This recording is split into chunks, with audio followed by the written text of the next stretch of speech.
Okay, look. Please find my detailed analysis and explanation of this lecture at the end of this video. The strategy in the beginning was to do a Venezuela in Iran. Meaning you go in, you kill the leader, a new leader emerges to negotiate with you and surrender to you because you're too powerful.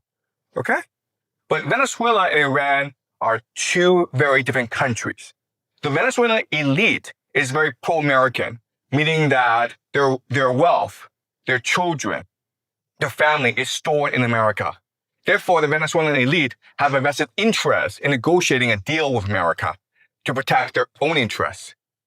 But for 40 plus years, America has sanctioned the Iranian elite, and Iran has become poor and angry and disgruntled because of that. Therefore, they lose nothing by fighting you, okay? So even though you've killed the supreme leader, and you've killed many of their leaders, in fact, the elite themselves are unified in opposing you. Okay, does that make sense? Okay, any more questions? Yeah. Alan? So, I in fact have a question about the motivation of U.S. to involve in this war. Like, as you said, that U.S. want to control all the oil, so like they must destroy Iran. But I think this is like a little bit confusing because I think U.S. know that this war is really highly risk and it can potentially even like destroy the whole systems. So why U.S. risk the risk of like whole system collapsing to like control the oil that Iran had? Okay, all right. So this is the key question that everyone's arguing about. Quite honestly, we're going to argue this for the rest of eternity, okay? We're going to argue this for eternity because like no one knows. And there's never going to be a clear answer. In fact, there are multiple possibilities, okay? What I'm going to do today is offer you the most simple explanation. In the next class, I will offer you a much more complicated explanation, okay? But the simple explanation is this. Again, this goes back to military doctrine, how the United States military works, okay? And the military doctrine is prevent the heartland from arising, right? So the United States is here. This is Europe. This is Russia. This is Iran, India, China, Japan. This is Middle East. And this is Africa. All right. So the American military doctrine is this. The greatest threat to American power is the heartland unifying. Okay? Why? Because if the heartland unifies, it can trade by itself through railways. But America is primarily a naval power. Therefore, it requires people to trade by sea. Okay? And so its strategy is to make sure there's never any cohesion in the heartland.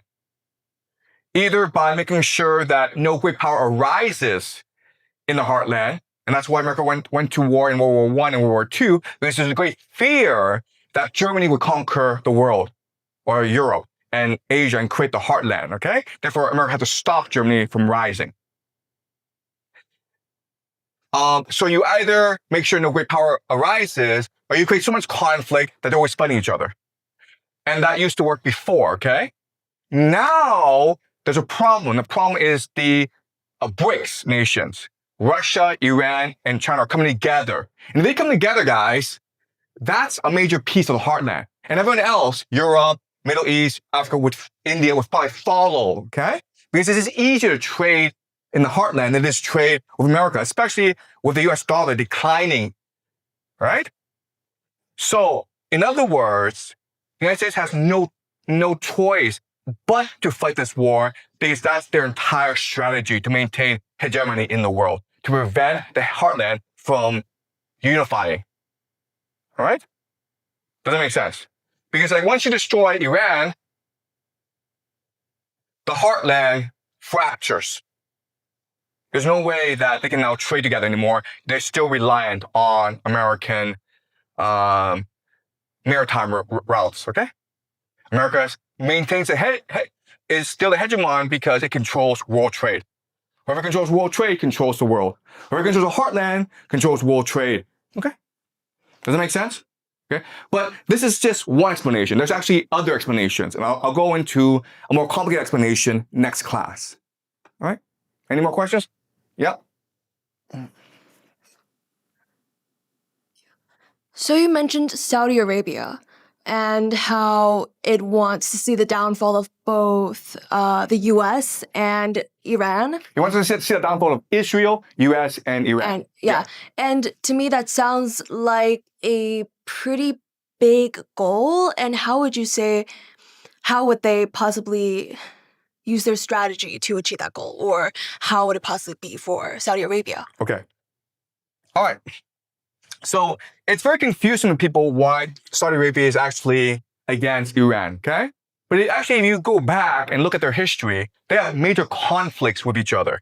All right, so let's go over some of their conflicts.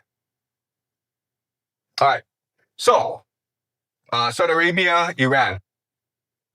The first major conflict is that Iran is a theocracy and Saudi Arabia is a monarchy. A theocracy just means that you're ruled by clerics who represent God. And a monarchy is a king who represents God. And for the Iranians, that is blasphemy. That's heresy. That's against the religion. Okay? So Saudi Arabia and Iran hate each other. Saudi Arabia sees Iran as a threat and trying to induce a revolution within Saudi Arabia. Iran sees Saudi Arabia as blasphemous. Okay? And it's a huge issue because Saudi Arabia is the home of Mecca and Medina, the two holiest sites in the Islamic world. Okay? Second issue is that Saudi Arabia is Sunni and and Iran is Shia. So these are two different sects of the same religion, but it's like Protestants and Catholics. They just hate each other, okay? Okay. And the last thing is that Iran is anti-US, and Shia and Saudi Arabia is pro-US. What this means is that Saudi Arabia has military bases, American military bases, inside of the Holy Land. And for the Iranians, that is the worst crime, right? Because it's infidels who are protecting the Holy Land. Infidels are not allowed in the Holy Land, right? If you're not a Muslim, you're not allowed to go to Mecca, all right? All right, so Saudi Arabia and Iran hate each other. Saudi Arabia has a huge problem in that it is an oil economy. Most of its GDP comes from oil exports. And for the longest time, it was trying to build a knowledge economy. It was trying to build tourism. It was trying to promote games, okay? Does not work. So if you're Saudi Arabia and you see the future, it's a pretty dismal future because eventually your oil is going to run out. Eventually people are going to switch to electrical vehicles, digitalization, which means that oil is no longer so important. Okay? So what you need to do is if you're able to control the Middle East, right? So where you get your money now is from trade access, the Strait of Hormuz. That's a viable future. If you just sit back and wait, eventually your nation's going to run out of oil and therefore it's going to cease to exist. Okay, so Saudi Arabia needs to act now. And the way that it wants to act is it wants to create a conflict between the United States, Israel, and Iran where they destroy each other. And once they destroy each other, Saudi Arabia can come up on top. Now, Israel cannot be destroyed because Israel has nuclear weapons. But the goal is to negotiate a peace with Israel after the war is over. Right? Does that make sense? To split the Middle East between Israel and Saudi Arabia. But will Israel agree to this deal? Probably not. But according to game theory, Saudi Arabia has no choice in this matter because it is so far behind everyone else. Okay? It can only hope that this chaos leads to new possibilities. Because given the structure of the game so far, it does not have a very good future. Okay? Does that make sense? All right. Any more questions, guys? All right. Okay. Great questions. So please continue to follow the war. Okay? So you have to follow the war and understand what's going on. And in this class, what I'm doing is I'm providing you the game theory analysis for you to understand what's happening and why it's happening and where this war is going, okay? Again, the three big predictions I make, and we'll know in the next year or two if these three things happen or not, is the United States will send in ground troops. It has no choice in the matter if it wants to win this war or continue this war. There'll be no nuclear weapons being used. Again, I will apologize to the world if nuclear weapons are used, okay? The third is that the Al-Aqsa Mosque will be destroyed at some point. So this video is very interesting because it introduces a new concept about the American strategy, about the Europe, and especially what's so-called the Heartland Theory. And so we are going to see the theory step by step. So the first idea is that you have something called the heartland, which is basically Europe, Asia, and Africa, especially everything that's connected by land and that doesn't have any sea between the different parts. And so the theory is, if the heartland reaches a kind of an unification, and the heartland is able to trade within itself, it would become the center of the world, and it would become kind of a super island, a super independent island. And this idea is developed at the very beginning of the 20th century by Sir Halford Mackinder, I think, and it was also, and there was an update to this theory with a writer named, excuse me, it's kind of a Russian name. It's Zbigniew, something like this, and he extends this heartland idea. And so, and this is also the strategy of China, because you have this, I don't know if you heard about it, but this One Belt, One Road initiative. And it's this One Belt, One Road initiative is the idea to create some huge railroads. I think the cost is about $1 trillion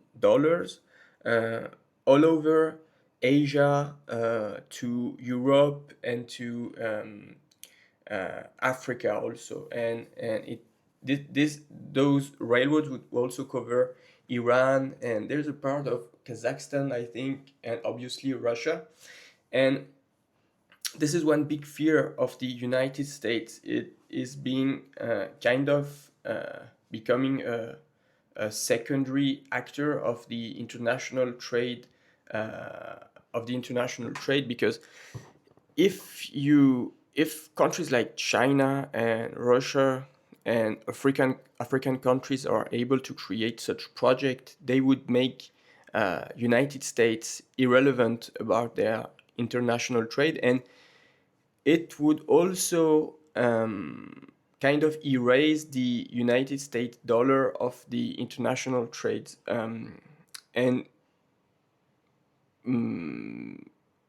we can think that the major currency in this scenario would become the Chinese yuan.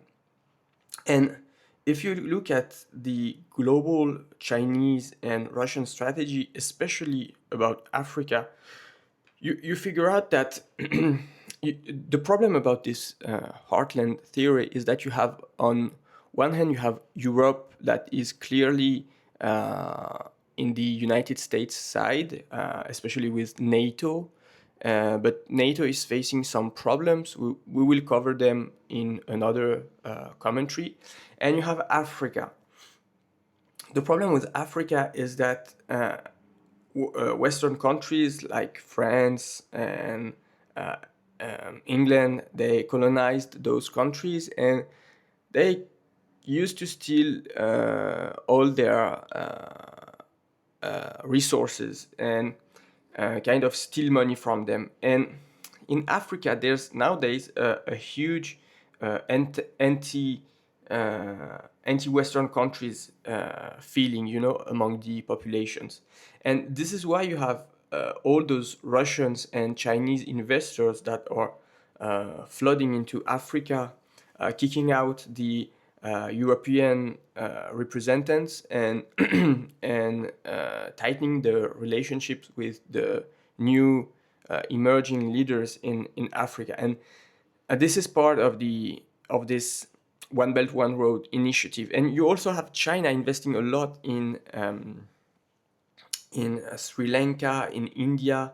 They are creating some ports, and they kind of lend some money to those countries. And if those countries are not able to pay back, they just become owner of the new infrastructure that was creating with their money. So it's kind of a pretty interesting deal for those Chinese investors. And on the other hand, you have United States with Donald Trump, and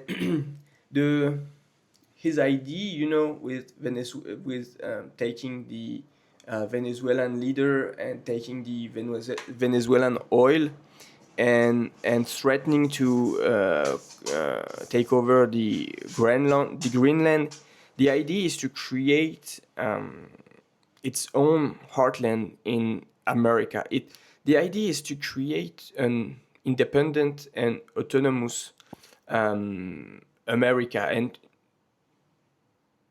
because if United States have to rely on Europe, it creates them some sort of weakness. So the idea is to really become independent and reindustrialize the country, but this comes at a price, and the price is that you have to take over Greenland because you need their resources. You cannot depend on, especially GCC countries, oil, if you want to achieve such goal. But we will discuss this idea on later commentary. I hope you enjoyed this commentary, and I see you on the other video.